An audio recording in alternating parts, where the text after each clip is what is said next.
Guys તમે જોયું આ વ્યવસ્થિત એકદમ ક્લીન કરી નાખ્યું છે આપણે. બહુ ટાઈમ પછી કામ કરીએ તો થોડું. ગુડ મોર્નિંગ, કેમ છો? આઈ હોપ તમે એકદમ મજામાં હશો. તો આપણા આ નવા મહેસાણા દેશી પાઘડી યુટ્યુબ ચેનલની અંદર તમારા બધાનું ભાવભર્યું સ્વાગત કરે છે તમારો ભાઈ. તો આવા જ સપોર્ટ સાથે તમે મોર્નિંગમાં એકદમ હેપ્પીમાં તમારા આગળ આવી ગયો છું. તો હું તો હેપ્પી જાઉં છું, મારો ખ્યાલ છે કે તમે પણ એકદમ હેપ્પી જતા છો. લાઈફની અંદર બધા હેપ્પી જવાનું છે. તો તમે જોઈ શકો છો તમારો ભાઈ આજે પણ તમારા આગળ એક સારા એવા અંદાજની અંદર આવી ગયા છીએ આપણે તમારા આગળ. અને આજે આપણે વાડીએ જવાના છીએ અને વાડીએ આજે આપણે કયું કામ કરવાના છીએ અને શું કરવાના છીએ એ આજે આપણે બતાવશું. કેમ કે આપણા જે વાડીએ જવાના છે ત્યાં થોડું પ્રોબ્લેમ વે છે, તો થોડું વે એ રીતના આપણે સેટલમેન્ટ કરવાનું છે આપણા બ્લોગની અંદર. જો કોઈ નવા હોય તો આપણી આ બ્લોગની ચેનલ છે એને જરૂરથી સબસ્ક્રાઈબ કરો. કેમ કે અવનવું સારું એવું આપણી લાઈફસ્ટાઈલ, દેશી લાઈફસ્ટાઈલ, જો કોઈ એટીટ્યુડવાળી લાઈફસ્ટાઈલ નથી. તમારા જેવો જ હું છું, તમારી જેવી રીતના જ હું પણ સારી રીતના જેટલું બને એટલું મારાથી કવર કરું છું. કંઈ આપણે હેવી લાઈફસ્ટાઈલ નથી જીવવાના, બરોબર? તો જેટલું બને એટલું આપણે કવર કરી આપણે આ બ્લોગની અંદર મળ્યા રહીએ. આપણો આ બ્લોગ છે તમે જોતા રહો, કન્ટિન્યુ જોવાનું ભૂલશો નહીં. કેમ કે આની અંદર તમને તમારી લાઈફસ્ટાઈલ દેખો. એમાં એવું છે કે ભાઈ લાઈફની અંદર હરેક વસ્તુ હું કંઈક તમને કહું અને તમે બધા કરતા રહો એ વાત આખી અલગ છે, બરોબર? અને તમે તમારા મનથી તમે કોઈ બી નાનું મોટું કામ તો કામ છે, બરોબર? સપોર્ટ ઓનલી ફોર ફેમિલીના સપોર્ટ કરતું રહેવું પડે, બરોબર? હરેક પળ, હરેક સમય, હરેક દિવસે સપોર્ટ કરતા રહેવું પડે. ફેમિલી એ જ આપણા માટે બધું જ છે, આપણા મા બાપ એ જ આપણા માટે બધું જ છે, ભગવાન છે, બરોબર? દુનિયા કોઈ બી હોય, તમે દુનિયાના હરેક ખૂણામાં જાઓ, કોઈ ફરક દુનિયાનો કોઈ ફરક પડતો નથી ભાઈ, બરોબર? ચાહે તમારા મા બાપ, મારા મા બાપ, બરોબર? એ બધા એક જ છે, બરોબર? એ તમારે માટે કડવો શબ્દ વાપરે કે તમને ગમે તેવું કે એ તમારા માટે કંઈક ફ્યુચરનું વિચારતા હશે, તમને આગળ લઈ જવાનો પ્રયત્ન કરતા હશે, એના કારણે જ તમને બે શબ્દ કડવા બોલતા હશે, બરોબર? તો એ ઇગ્નોર નહીં કરવાના, પહેલાં વિચારવાનું, પછી એનો જવાબ આપવાનો, બરોબર? કેમ કે લાઈફ આપણે જેટલી જીવી નથી એના કરતી 40 ગણી એમને વધારે જીવી છે, બરોબર? તો એમના શબ્દોને આપણે માથા ઉપર લગાવી વધાવીને પછી આગળ વધવાનું છે. સવારે વહેલા ઉઠીને પહેલાં તો મમ્મી પપ્પાના સારી રીતના નમસ્કાર કરતા હોય તો કરી શકો છો. કેમ કે ભગવાન તો બરોબર છે, પણ ભગવાનથી પણ વધારે મૂલ્ય આપણા માટે એ જ છે કે આ દુનિયાની અંદર લાવનારું એક જ વ્યક્તિ છે, મા બાપ, બરોબર? તો સપોર્ટ કરતા રહો. હેશટેગ સારું લાગે તો કોમેન્ટ કરો. અને જો લવ યુ મા બાપ લખતા હોય તો એ પણ લખજો, કેમ કે સારું એવું છે, બરોબર? તો ચલો મળીએ આગળ અને તમને જે પણ છે આપણો બ્લોગ કન્ટિન્યુ છે. ચલો લેટ્સ ગો. દોસ્તો આવી ગયા છીએ આપણે વાડીએ અને તમે જોઈ શકો છો સામે ભૂરી ભેંસ બધા આપણે કાળી ભેંસો જોઈ છે. આ છે અમારી ભૂરી ભેંસ, ભૂરી પાડી, અને એના આવી છે કાળી પાડી. તો આ છે ભૂરી ભેંસ, એને છે કાળી પાડી. તો આપણે આવી ગયા છીએ વાડીએ. અને આજે વાડીએ કામ એવું છે કે ભાઈ નહીં કહેતા કે ખેતરમાં છાણિયું ખાતર, એરિયા ખાતર તો બધા નાખે છે, બરોબર? પણ છાણિયું ખાતર નાખવાથી આપણા શરીરની અંદર સારા એવા ખેતરમાં છાણિયું ખાતર ભરીએ તો કોઈ પ્રોબ્લેમો ના થાય, પૌષ્ટિક આહાર મળી રહે સારો એવો ખેતરમાંથી. તો આજે આપણે એ કરવાના છીએ. મારા ખેતરની અંદર છાણિયું ખાતર ભરાવાનું છે. તો આપણે ટ્રેક્ટર બોલાવી દીધું છે ને આપણે હવે ધબધબાટી બોલાવશું છાણિયા ખાતર સાથે. તો આપણો બ્લોગ એન્ડ સુધી જોવાનું ભૂલશો નહીં. કેમ કે આપણા ખેતરની અંદર છાણિયું ખાતર નાખવાનું છે. એરિયા ખાતર આપણે કમસે કમ ઓછું યુઝ થાય એવું કરીએ છીએ. તો છાણિયું ખાતરથી શું છે આપણા શરીરના બને એટલો કોઈ નુકસાન ના થાય અને વાવેતર જમીન બાકી એક નંબર રહે. તો મારા બધા મિત્રો, ખેડૂતો મિત્રો છે, એ બને એટલો છાણિયા ખાતરનો ઉપયોગ કરતા રહો તમે. કેમ કે જમીનને ટકાઉ રાખવાની છે. એરિયા ખાતરથી નુકસાન વધારે પડે છે. તો આવી ગયું છે લોડર છાણિયું ખાતર ભરવા માટે. તો સીધા ટ્રેક્ટરમાં લોડરથી છાણિયા ખાતર ભરવાની તૈયારીઓ થઈ રહી છે. ગાઈસ પપ્પા ઊભા છે, તમે જુઓ છો. આ છે આપણે ઉકેળો કહીએ છીએ મહેસાણીયા ભાષામાં. તો ટ્રેક્ટર લગાવી દીધું. મારા મિત્રો તમે જોઈ શકો છો છાણિયું ખાતર ભરવાનું છે આજે.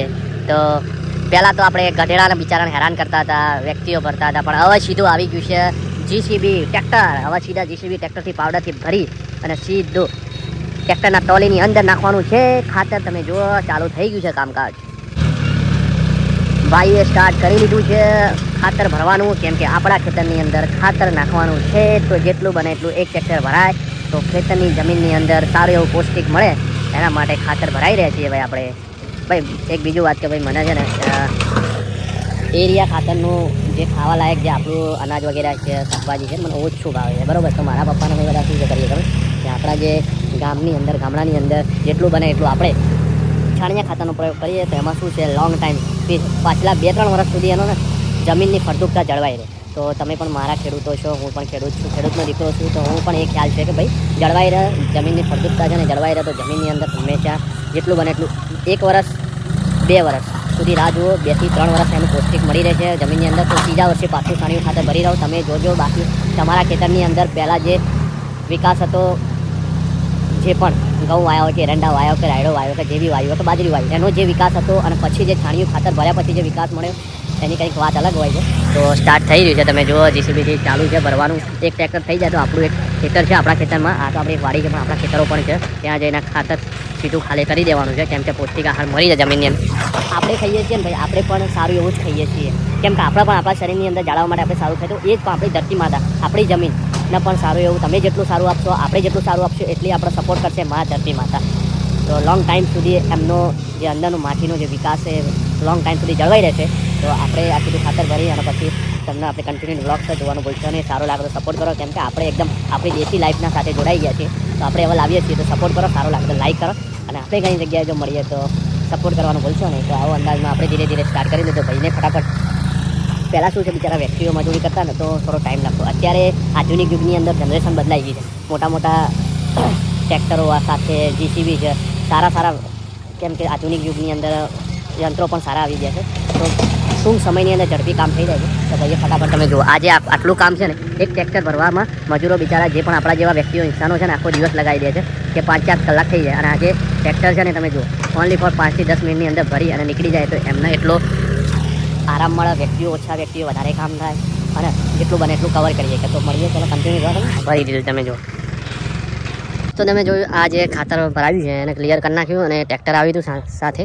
તો એને પાછું આપણે અહીંયા થોડું માટી જેવું હતું કે અહીંયા થોડું ટેકરા જેવું, તો આપણે ત્યાંથી લઈ અને થોડું વ્યવસ્થિત કરીએ, કેમ કે ભૂરી ભેંસ મારી એને થોડું બેસતા ફાવે અને બીજી પણ બેસવા આવે તો એને વ્યવસ્થિત લાગે. તો આ થોડું સરખું કરી દઈએ આપણે ફટાફટ, કેમ કે લેવલ હોય ને તો બેસતા ફાવે એને. તો આ થોડું ટેકરા જેવું હતું, અહીંયા બધું આ રીતના આ ખાડો છે અહીંયા ટેકરા જેવું હતું. તો આ થોડું ફટાફટ હું ક્લિયર કરી દઉં. આ થોડું બાકી છે, થોડું કરવાનું છે, તો આપણે ક્લિયર કરી દઈએ ફટાફટ, કેમ કે આ જેટલું બને એટલું ખાડું ના હોય તો શું છે અહીંયા વ્યવસ્થિત. તો ગાઈઝ આજે ક્લિયર કરી નાખ્યું છે આટલું. અને આપણે આજે થોડી દંતાઈથી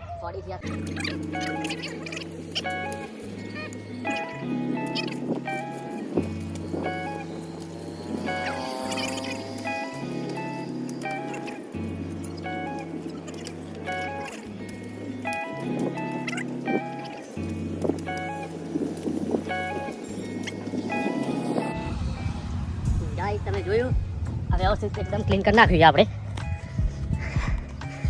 તો એકદમ વ્યવસ્થિત કરી નાખ્યું છે. અને આજે ખાડા જેવું હતું એને ક્લિયર કર્યું, કેમ કે ભેંસને બેસતા ફાવે. તો બહુ ટાઈમ પછી કામ કર્યું તો થોડું વીકનેસ જેવું થાય છે, કેમ કે પાછલા 7-8 વર્ષથી કામ નથી કર્યું આપણે આજે. પણ આ કામ કરવામાં મજા અલગ છે, કેમ કે આપણે જે ખેડૂતના છોકરા બરાબર, તો આપણું વારસાગત હોય જ છે કે ભાઈ ખેતી એક મેન પર્પઝ છે આપણા માટે. અને એ હશે તો જ આપણે કંઈક લાઈફની અંદર આગળ જશું, કેમ કે ધરતી માતાએ જે આપણા માટે જે કર્યું છે એ જે વેચી રહી છે એ આપણે કશું એમાંથી કશું કરીએ કેવું છે નહીં. અને ક્લિયર કરી નાખ્યું આજે આપણે. તો એટલું પણ મમ્મી પપ્પાને સપોર્ટ કરી નાખ્યો. તો ચલો કન્ટિન્યુ રહો. બ્લોગ સારો લાગે તો શેર કરો, લાઈક કરો, સબસ્ક્રાઈબ કરો, આપણી ચેનલ સપોર્ટ કરતા રહો. આવું સારું લાગતા